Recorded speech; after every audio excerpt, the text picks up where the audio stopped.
I pull up, roll the window down it. I pull up, roll the window down it. I pull up, roll the window down it. Baby, you don't know what you do to me. Between me and you, I feel like chemistry. I won't let no one come and take your place. Cause the love you give, you can't replace. It's not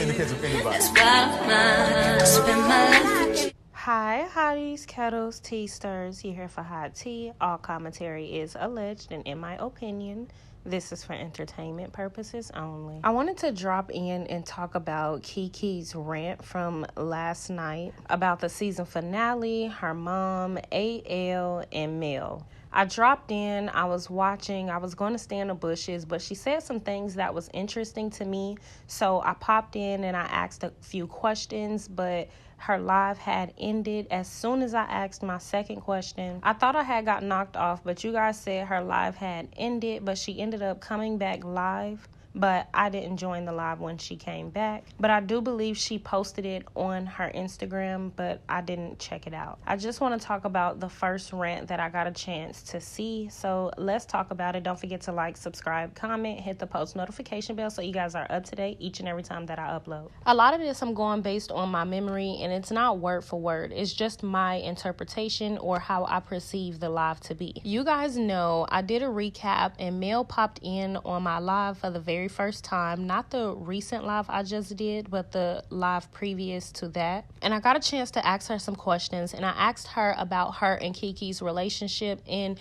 Mel let it be known that she just wasn't in a place to have relationships with people where they make her have to question where they stand or their loyalty. And I completely understand that. She's too grown for that. And honestly, we're too grown for the back and forth, and I completely understood that. And honestly, I take a lot of this as right is right, wrong is wrong. And people need to be in a position where whether it's your family member or not, you need to be able to speak up when right is right and wrong is wrong. And in my opinion, I believe we're starting to see a big shift in the world where a lot of times it was okay and people were able to elevate themselves in mean circles. And by that, I mean isolating people and not speaking up when things are wrong, doing things onto people because you don't like them, etc. These groups have thrived for a long time, and in my opinion, the shift is happening right before our eyes. And in my opinion, right now, it's about alignment. People need to be aligning themselves in right, whether that's the right team, whether that's the right purpose, whether that's the right causes, whatever that is, people need to be aligning themselves in right. So I say that to say, in Kiki's live, she stated that she was always rooting for Mel when she saw everyone going against her, when she saw the things happening to her. And somebody in the comment section on the live asked her, okay, you were rooting for Mel, but did you speak up for her in that time frame? Did you fight for her in that time frame? And that's not to necessarily say that each and every person has to, be fighting for people, grown adults. But at the end of the day, right is right, wrong is wrong. So when you see a lot of wrong being done onto someone, are you just staying silent and rooting for them? Or are you speaking up and saying, listen, I love you, cuz, but you know that's wrong. Just keep it honest, like be real. Or what are you doing when you say you were rooting for that person? And like I said, she could have clarified in her next live, and I didn't catch that. I'm just speaking on the live that I was able to catch that ended. And the reason why I brought that up is because Kiki said that she felt like she was disappointed that Mel didn't speak up when the cast was basically sitting down speaking on why they felt like they didn't want her in the house. And it's crazy to me because I thought that when she had the interview with AL, she said that Mel had spoke up for her as much as she could. Or when she had the interview with Gossip Girls, I remember her saying Stormy and Mel, they spoke up for me as much as they could. They spoke up for me. They did as much as they could. I didn't expect them to do anything more than they could. I also think I remember her saying that Mel is a producer, and although she's a producer, she still plays her role as a castmate. Correct me if I'm wrong, but I think I remember her saying that. And she didn't say that part in this live, but I think I remember her saying that when she was speaking with AL or the Gossip Girls or somewhere on live. So that put me in a place of confusion, because did you feel like she spoke up for you, or did you feel like she let you down because she didn't speak up for you and you felt like she could have spoken up for you more? Because ultimately you ended up going to have a conversation with your mother about Mel, and the entire meeting upset about something. She expressed that she felt like she was robbed of a conversation with Mel ultimately, because she felt like that was a conversation that she wanted to have with her friend. And people were asking her, why didn't you have the conversation in the moment, I guess, to kind of let her know how you felt. But again, I thought you felt like she spoke up for you as much as she could. And this is in no particular order. I'm just going based on memory. I'm all over the place. So me and a lot of the other people in the live felt like, why are you bringing Mel up in this live, particularly in this way? Because it's almost another double standard. Here you are expecting, I'm not really sure, her to speak up more than you were willing to speak up at the reunion. So some people in the live basically said you left Mel up to dry, or you left Mel hanging at the reunion when it came to the question about Marceau. And Kiki basically stated that she didn't say that Marceau wouldn't joke about that. She said that she believed Marceau, or she wants to believe Marceau wouldn't joke about that. And y'all know who I am. I'm a crazy person. I'm a psycho. So I had to go and bring the clip up. And y'all let me know. But in my opinion, that's not what you said, Kiki. And I just want to let y'all know, the live that I'm talking about isn't the live that she saved on her actual Instagram. The live that I'm talking about, I don't know what happened. The live just ended out of nowhere. Try to make a lot of jokes. Kiki, do you believe he laughed and joked about it? It's so tricky because I know Marceau is a jokester. I honestly, the Marceau I know, I don't see him doing it. You know, this is something that I was affected by my friends and family deeply. So many people look up to me. My family, you know, was so proud of me. So for me to go that low in life, oh, it was devastating. And I believe, if I'm not mistaken, that Tisha was maybe the first person that I admitted it to. It was there for you? She was. She was the first person to take me to a rehab facility. Yes. I do not believe for 1 second that she ever joked about it or laughed about it. But I was still hurt, bitter, and angry that she would even expose it to anybody anyway. They had never known me to go in anybody's home and do anything irrational or crazy. At the end of the day, you felt that that's my business. All right. So I just feel like there was no need for you to divulge that information. Where is... Y'all get in the comments and y'all let me know what y'all think. But in my opinion, I feel like she left Mel hanging. Let's be real. He looked in his wife's face at the reunion and laughed about a mid-day's work surprise. Are you really meaning to tell me that you don't believe that he would make a joke about that? Are we being for real?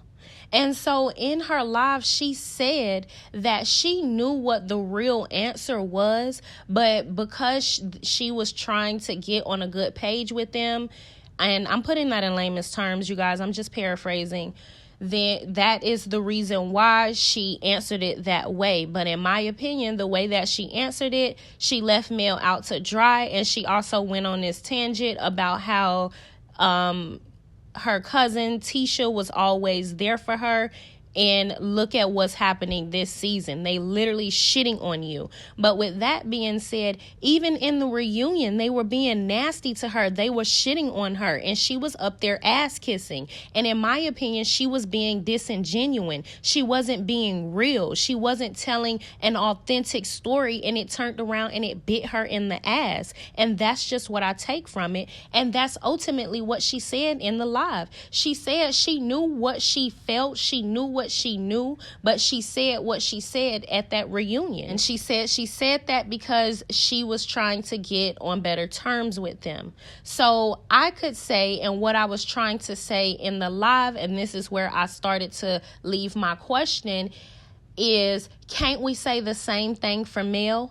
Can't we say that Mel was trying to get in a better place with Letitia and what's his name, Big Titty Marceau? And instead of her getting in the middle of y'all confrontation because you were willing to hide the facts at the reunion, she decided to speak up and say that she wanted you to stay in the house. She didn't want you to leave, but she didn't do anything more extra. Like, you didn't do anything more extra at the reunion because you were trying to get on a good page with Marceau and Letitia there. So that's something that I was trying to get clarity in. But again, when I asked my second comment, ironically enough, the live ended and I didn't go back to the second live. She also said in this live, when it came to AL and her asking him for $100, because in my opinion, Kiki, I'm not gonna lie, it don't look good. You over there asking a content creator for $100. Why, boo?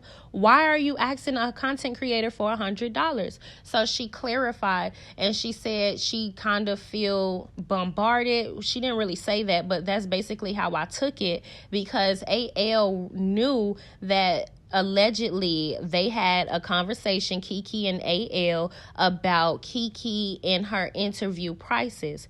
Y'all, apparently Kiki charges $500 to $300 for an interview with bloggers. Now, baby, this is something I didn't know. I didn't know these people were really charging for interviews, so maybe that's why I never got an interview. So I also asked a question on her live when she revealed that. I said, so you were charging $500 to $300 every interview that you did? Because in my opinion, how many interviews did Kiki do with bloggers? She also hopped on Gossip Girl's channel, and in my opinion, did they pay her, or did she ask them to pay her $500 to $300 for that interview that they did on their channel? Every conversation that you had, or every little interview conversation that you had with AL, you charged him $500 to $300. And did she have a conversation with Queen Sheba? I don't know. Any other content creators did she have a conversation with or an interview with? Did she charge them $500 to $300? I don't know, but I asked that question in the live, and I think that is when the live actually ended. But she basically said that they had a conversation, her and AL, about her charging him $500 to $300 for an interview. He said okay, but he never got back with her about the interview price or paying the interview price or whatever the case may be. So she said that she asked her husband, what should she do? Should she reach out to him? Her husband told her she should just reach out to him and remind him or ask him, is he still going to pay the interview price? But she said she asked him for $100 and she felt like maybe that would remind him. And Kiki, I don't motherfucking know about that, boo. I'm sorry, love. You're an educator. You are supposed to be an educated woman. If y'all had a conversation about him paying you $500 to $300 for an interview, why would you then ask him if he hasn't reached back out to you for some time for $100? Because in my opinion, I would take it as he don't want to pay the interview price. That's how I would take it. Unless y'all already did the interview and now you asking for it on the back end, which is not smart business. So those are more questions that I would have wanted to ask if the live didn't end. And again, like I said, I didn't go back to the second live. But all of this is very confusing because I don't understand why it was so hard for you to go and ask him, hey, sir, we talked about the interview. It was $500 to $300. Do you still think you're going to pay, or do you still want to do the interview, and see what the answer is? You don't go and ask or say, oh, can I have $100? I think that's ill-mannered. That's not professional. That's not good business. That's not a good look. I don't know what it is that you were expecting, because I would think that's weird as well. If you tell me your interview price is $500 to $300 and I don't get back with you, 9 times out of 10, I'm trying to get my money together, or I don't want to do the interview. So if you reach back out to me and you remind me of the interview, or if you ask me if I'm still going to do it, then I'm going to give you my answer. But if you then, weeks or a month later, and I don't know what the time frame on it was, but she said he didn't get back to her for a while. If a while has gone by and that person reaches out to me and asks me for $100, I'm not going to think that $100 have anything to do with a $500 to $300 interview price. Do y'all understand what I'm saying? And how do we go from $500 to $300 to $100? Again, Kiki, a lot of stuff just don't make sense to me. And you just keep going on and on and on and on and on, and it just is not making sense. And unfortunately, I never thought I'd say this, but maybe Letitia was right about you. Which, again, in my opinion, Letitia don't have the right to call anybody out about anything, because she's not accountable with herself. And I genuinely believe people that don't look themselves in the mirror and face accountability and face their own issues every day have no right to call other people out or speak on other people's issues, period. So Kiki also said that it was unfortunate that Mel feels the way that she feel about her, and she didn't really want it to be like that, I'm assuming. There isn't any beef or anything with her and Mel, but they aren't friends. Mel did unfollow her on Instagram. And like I said earlier in this video, she made it clear where she stood as far as people being confusing as far as their loyalty when it comes to her earlier in my video. She also spoke about why she was at the cast trip. She said that she is not a friend to the show. She is a main cast member, so she had every right to be there on the cast trip.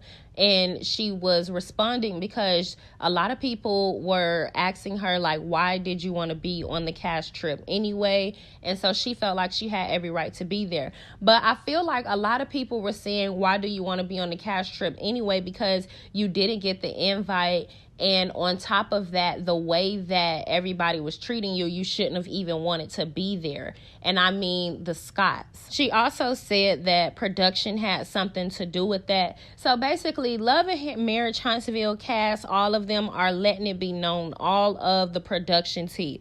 They letting y'all know that production be setting all this stuff up and putting it all together. And granted, we know that, but we don't need every detail and bit exposed, because we are articulate enough to know which parts would be set up by production and which parts wouldn't. And then a lot of people, some people wouldn't know, and they still are just in it for the ride. So if you are a main cast member, it's not even smart to be exposing all of these things, i.e. the same thing Walkie Talkie is doing. And we're going to talk a little bit more in depth when it comes to that, because he's just a lying ass hoe. Kiki probably said a lot more stuff or clarified a lot more things in her second live, but like I said, I didn't watch that live. Y'all get in the comments and let me know what y'all think about all of this.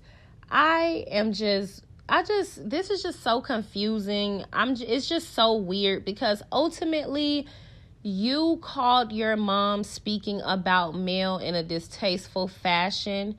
Your mom felt comfortable enough to call a blogger and talk about it to the blogger. Period.com.